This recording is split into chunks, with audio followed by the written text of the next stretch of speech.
ओम नमो भगवते वासुदेवाय नमः। आज हम बृहस्पतिवार की एक कथा सुनेंगे। बहुत समय पहले की बात है। एक नगर में एक बहुत ही गरीब ब्राह्मण और उसकी पत्नी रहते थे। ब्राह्मण बहुत धार्मिक था और वह हर वीरवार को भगवान विष्णु की पूजा करता था, लेकिन उसकी पत्नी इस व्रत को नहीं मानती थी और अक्सर पूजा में बाधा डालती थी। एक दिन ब्राह्मण ने अपनी पत्नी से कहा कि तुम भी वीरवार का व्रत रखो, इससे घर में सुख समृद्धि आएगी। लेकिन पत्नी ने उसकी बात नहीं मानी, उल्टा नाराज हो गई। कुछ समय बाद भगवान विष्णु जी ने उनकी परीक्षा लेने का सोचा।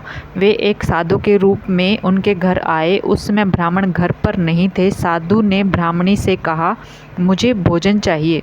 ब्राह्मणी ने गुस्से में कहा, घर में कुछ नहीं है, जाओ यहाँ से। साधु यह सुनकर चले गए। थोड़ी देर बाद ब्राह्मण आए और यह सब सुनकर दुखी हो गए। धीरे धीरे उनके घर की हालत और ख़राब हो गई। गरीबी इतनी बढ़ गई कि खाने के लिए कुछ भी नहीं बचा। एक दिन ब्राह्मणी को अपनी गलती का एहसास हुआ। उसने सच्चे मन से भगवान विष्णु जी से माफ़ी मांगी और हर वीरवार को व्रत रखने लगी। वह केले के पेड़ की पूजा करती, पीले वस्त्र पहनती और गरीबों को दान देती।